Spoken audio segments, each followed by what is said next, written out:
Good evening, everyone. Next Generation Weather Forecaster Joe Shaka here, looking at Hurricane Dorian, a major hurricane as we are speaking, almost 7 p.m. here Eastern Time on August 31st, 2019. So looking at the statistics here from Hurricane Dorian as the 5 p.m. advisories, we have a storm moving at the west at 8 miles an hour, pressure down to 945 millibars, max sustained winds at 150 miles an hour. I'm going to take you in here, and you can see we do have hurricane warnings in red for the Bahamas, and then a hurricane watch for one of the farther southwestern islands there of also the Bahama chain as well, and a tropical storm watch for the coast, the east coast of Florida there. But you can pretty much see that the track for the National Hurricane Center has been shifting towards what I've been saying about the center of this, and the worst part of this staying off the east coast of Florida. But there will be some rain and some heavy wind relative to, average. You may get gusts of 40, 50 miles an hour along the coast on Monday and Tuesday on Florida, but you're not going to get the 160 mile an hour wind gusts that could have happened if this came a little further west. There is a possibility it comes further west, but we'll take a look here at all of the guidance, and you'll see that's not going to be a very likely solution. But the Bahamas is going to absolutely get destroyed as this comes over. This is pretty much going to be like an EF3, EF4 tornado going through the northern Bahamas as this comes through during the day tomorrow and into the day on Monday. So, with that said, we're going over here to look at our lovely site here from Levi Cowan over at tropicaltidbits.com, looking at some of the aircraft reconnaissance. We have a new mission going in now. So, scroll down to mission 23, which is the latest that has occurred. So, the data here is a little bit old until the newest one comes in, but as it stands right now, this was at 3:16 p.m. and you can see we had pressures in the mid 940s with this system as it was being investigated by the Hurricane Hunter aircraft that was out there. Let me go back up here and pull up a chart now that this chart's starting to run out. So this is not the most recent chart that I want to use. Let me see if I can archive one of these here. Not sure yet. So there's the raw data file. If I scroll back here, you can see the vortex messages that are in there, but that may be a little bit too complex to cover in this particular video. Let me go to mission 24, maybe. Yeah, so that's the one that's still that we are covering here at the moment. Now, anyway, let me go back down here and take a look here at what has happened, and I will show you, even though this data is a few hours old now, it's the most recent that we have. Well, we're still waiting for the other plane to get in there over the next couple of hours. So I just want to view some of these drop zones close to the eye. That looks like it's drop zone number 23. I just want to see what these profiles looks like. So that is completely saturated. You can see the wind here on the right side in purple, just incredible winds over 115 knots, as high as 155 knots in there. So it's very, very strong. Pretty much almost a Category 5 can be said at this point. And of course I closed out the tab, so I have to go back to that tab and pull it up. Let me see if I can go here in my history. We're not doing this in PowerPoint because there is just so much to cover. I am not going to be able to fit all this into a PowerPoint the way I would like to do that. So let me go back over here to the aircraft recon, and you can see what we're seeing here within the part of the storm. Again, taking a look at drop zone number 23. Very, very saturated throughout the entire low layer. There are the winds that correspond with that. Let me go take a look at drop zone number 2. Not doing these in any order. I just want to see what it looks like around the storm. You can see there, drop zone number 2. You're pretty much on the western side. You have a little bit of dry air and wind shear, northeasterly wind shear, impacting the storm with the upper level low off to its southwest, turning it to the southwest and west. That is how you're getting this turn in the overall storm. So that may be something that inhibits over the short term. So that's pretty much what we have for aircraft data right now as we speak. So I will close out that tab so I don't lose what I have. Now here's the current satellite imagery as the sun is beginning to set on Hurricane Dorian. But as you can see, I'm going to zoom in here without losing, again, what I have done. If it will let me, maybe not. But you can see a very, very clear eye where I have my mouse cursor there. You can see this is at just slightly north of 26 north, and looks like getting close to coming to 75 west as we speak. But again, very, very deep convection here. You can see that perfect symmetrical eye, the mesovortices that are in there, very, very deep convection still firing around the ring of that eye, especially on that western side. Looks like things are becoming a little bit more favorable on that western eye wall. And let's take a look here at the shortwave infrared, and let's take a look here and see what this looks like here from the cloud top temperatures. And this is the 1 minute scan, so this is going back 96 minutes. So this is rapid fire data, and you'll see over the last 10 to 15 minutes or so, we're starting to get some more of those blacks rotating and starting to fill in on the west side of the eye. So temperatures are cooling, so that means the storm has continued to strengthen, and this continues to move off to the west and west-northwest at roughly about 12 miles an hour. I guess now it's 8, 10, 12, various speeds as this continues to propagate along. But again, there is no question. It's a very, very deep, intense, well-developed hurricane, to say the least. And then there's the shortwave IR infrared. You can see, again, as the sun begins to set, we begin to lose the visible. Very, very organized system, vertically stacked all the way up to about 100 millibars or so. So that's what it looks like there on the satellite imagery. I want to take a look also at the low-level water vapor. Again, very, very moist envelope that's in at the lower levels. The mid-levels, very, very moist still. Upper level water vapor, very, very moist. So a ton of moisture around in this entire thing. So there's nothing really to knock this down, really, again, except possibly some shear on the southwest side as this upper level low begins to pull away and this upper level high begins to take over. Could induce some northeasterly shear on the northern side of this over the next day or two. Okay, so going to look here at the European to see what's down the road for this. We're going to do another one of these comparing things. We have the current model run. This is the operational on the left, and we have this morning's run on the right. So this is valid 2 a.m.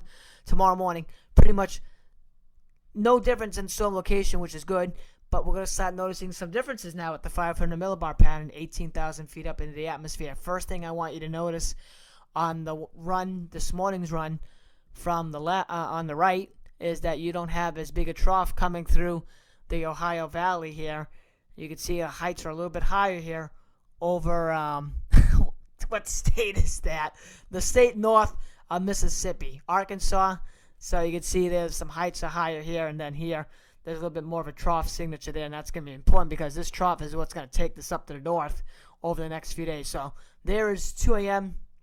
tomorrow morning. Let's step this forward through 8 a.m. and then 2 p.m. tomorrow afternoon. You can see the trough here on the right is not as strong as what you see here on the left, so it's a little bit stronger there, but the ridges are in the same position. So this very small subtlety is able to pull this storm up instead of into the east coast of Florida. Moving along here to tomorrow evening, and then this is 2 a.m. Monday morning. You could see that the 500 millibar pattern, this is extremely hard to detect. I don't really detect any real changes in this, but you can see that trough is a little bit more defined, I guess, if you want to say that. Looking at the contour lines, I really can't see any difference. Maybe someone else can see something that I don't see, but anyway, the storm is starting to make that northerly turn by this time. And then as we step it out to 2 p.m. Monday, same kind of thing. The only thing I notice here is that you can see on the left side, the most recent run of the European, you can see the trough is a little bit deeper here over the western part of the northeast, getting into Pennsylvania. Well, on the right side from this morning, it's slightly less deep, if you will. The heights are slightly higher, and I'm going to try to do this really quickly. 582 thickness is over central Pennsylvania on the right and on southern Pennsylvania on the left. So tens of miles of, if you will, southward, but it's a very, very subtle detail again, which is going to make all the difference, and it's very hard to detect these as a forecaster and could certainly alter tracks, and I think this trough is going to be deeper in there. Monday evening, things look like that at 500 millibars. Then as we get into Tuesday morning, this looks very, very identical. And one other thing that may be of interest is that you're going to get this area in the Western Gulf that's going to try to develop, and what that may do to the height fields, maybe that will have an influence on this last minute and try to pull this west. I'm not so sure about that. But you have basically here a somewhat of a weaker ridge over the east than you do here. You can see that in Pennsylvania, less heights here and less heights here. So that's Tuesday morning. Stepping across here to Tuesday evening, and things again look very similar at 84 hours at 500 millibars. As we get here to Wednesday morning, things are pretty much the same at 500 millibars. The storm is in the same location. Approximately, it looks like it's just a tad east on the left side of the European operational. That looks like it's at, let me see, 79 west, 30 north on the left side, and 80 west, 30 north on the right side. So it's 1 degree east longitude on the morning run. On the morning run, it's 1 degree west, and on the afternoon run here on the left, it's 1 degree east. So it's 79 versus 80, but again, the 500 millibar pattern looks the same. Wednesday afternoon, Wednesday evening, the 500 millibar pattern looks identical from both of these runs. As we step things out to Thursday morning, same kind of thing. Things look slightly different, but I'm starting to notice a little bit more of a interesting trough evolution here up in western and southwestern Canada. There's less of a trough being signatured here. You can see between 100 west and 110 west there's a hint, and here it's pretty much been gone. As we step our way out into Thursday afternoon, Thursday evening, now this is when it really begins interesting, because now I would say this, and you'll see this in the track forecast. This is going to be a higher threat of a landfall in either North or South Carolina, given what I see here and from the ensembles, which we'll see here as well. But here's the 500 millibar pattern. You have slightly less of a ridge here on the left side. You can see how you have a ridge here on the right side going through Jersey and connecting into Pennsylvania. On the left side, you don't have that. You have a little bit more of a weakness there. So the storm's going to feel that weakness and try to come in, and it still comes in there. But then this is when it's going to start making the turn. It's Thursday afternoon, and I'll step this out further. Thursday evening, you can both see how it starts making that northeast turn once it gets up to North Carolina and goes over Hatteras Thursday night into Friday. Here we are on Friday morning, 2 a.m. Now, this is really different. Now you're starting to get out 5.5, day 6, approximately, roughly, as I'm trying to figure out how many hours out 150 and 138 are. But the more important thing to look at is you can see here on the right side, this morning's run of the European is a stronger ridge over southwest Canada and into the northwest. You have a deeper trough coming through north of the Great Lakes, whatever province this is in Canada. You have a deeper trough exiting through the Canadian Maritimes here on the right side. This afternoon's round of the European is less of a ridge over the western part of the U.S. You have not as deep of a trough off of Hudson Bay, and you have this feature going through eastern Canada, not as deep. However, the storm is in the same position at this time, at this particular run. Now, if we step this to 18Z, I'm waiting for the other side to respond. Maybe there is no 18Z there. So we may have to... Oh, there it is. Okay, 18Z on Friday, 2 p.m. You can see some more differences here. Now at 500 millibars, you had a deeper trough coming in over Hudson Bay on the 0Z run, the 12Z run over here on the left. Not as deep, but the storm is, I don't know, slightly further off to the east-southeast in the 12Z run than the 0Z run. So you can see what that looks like there. This is less deep on the left, and this is a little bit more deep on the right. Going out to 2 a.m. Saturday morning, you can definitely see a difference here. The Euro run on the right, which is this morning's run, is deeper and stronger with that trough coming down out of Hudson Bay. It has a storm a little bit closer, pretty much almost over the benchmark, 40 north, 70 west. This afternoon's run of the European here on the left side has a trough not as deep, has a storm further south and east, probably, I don't know, give a shot, 35 north, but still at 70 west. So you can see it's not as deep there, so it's able to turn out quicker. And then once we get to Saturday, you can see the storm completely lifts out with the trough Saturday. And then here it's slower, but it's still the trough. This whole upper level feature is going to come and lift this thing out. And then after that, it's history after that. And maybe something will feed back in the Gulf, but we're not going to worry about that now since we're just focused in on Dorian. But there's the evolution of 500 millibars on the operational. We're going to go take a look now at the European ensemble. Now this is a member of 50 members, and I'm going to start this what seems to be plausible. I guess I'll start this Tuesday afternoon, since there's some differences starting to show up now, with mainly the ridge being a little bit stronger over the northeast here Tuesday. And then as we work our way into Wednesday morning, same kind of thing. Trough everything looks very similar here at 500 millibars on Wednesday morning, Wednesday afternoon, Wednesday evening. Very, very similar. Similarities continue into Thursday from the ensemble, which is good. As we get into the day on Friday, now things begin to change by Friday morning. You can see, this is very, very clearly to see. Friday morning from the ensemble, you again, like the operational, we had a deeper trough coming on the southwest side of Hudson Bay. You can see what that looks like there. Here it's not as deep, not as amplified, but the storm's pretty much in the same location, but just stronger signature of 500 millibars because more ensemble members are in that location on Friday morning. By Friday evening, again, deeper trough on the 0Z run to the right, less deep at 12Z on the left. And then by Saturday, same thing. The trough is just overall less deep on the 12Z than it was with the 0Z. So the depthness of this trough, the big takeaway, I believe, is the depthness of this trough is going to determine what happens after Hatteras, whether it comes further north-northeast or it just goes east-northeast.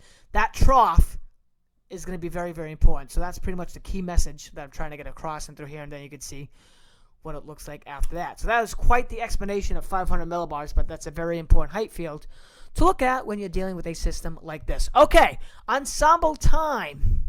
I'm going to start this. Maybe that's not a good idea. Okay, I want to start this at 0Z yesterday. Hopefully everything here is going to load up without freezing on me. So 0Z yesterday, I'll run this out day 10. Okay, I'm going to step this back to the 29th. So this was the run from the ensemble, again, 51 members. From the evening of the 28th, valid to the 29th, so you can see the ensemble members, a lot of them in Florida. We go to 12Z. Less of the time to shift offshore. Again, that trough is deeper now, coming over. 30th. 0Z the 30th. More of them offshore of Florida. 12Z. Even more of them offshore. This morning's run, they remain offshore. And now we're talking about the northeast here, so you can see further north and east here, and then southern New England as well. So you can see high impact from Georgia and the Carolinas, and then taking off to the northeast there. This was yesterday afternoon's. This morning's run looked like this. More of a northeast to north-northeast curvature after the Carolinas, but still high impact potential to the southeast coast. And then this afternoon's run looks like this. Now, you could really see a shift there. Once you get past North Carolina, the Outer Banks, you can really see that shift off to the south and east. So you can see how nicely enclustered these are. I'll show you again. This morning, clustered. This afternoon, further southeast as that trough again seems to be not as deep and whizzes this thing even southeast of Nova Scotia. So that's something to watch. But this area down here, the southeast, that's going to be a real, real problem as we get closer into the middle and end of next week. And then finally, my forecast looks like this. This was done late last night. I have no changes to it as now. I like what I am doing here, keeping it off the coast of Florida and then threatening the South and North Carolina coastline later next week and then turning it out to sea by next Thursday and the Friday. So that is my forecast of now. Again, a very tricky forecast, but I believe I have a very good handle on this upper level pattern as of now. That is it for now. Stay tuned for updates, and thank you for watching.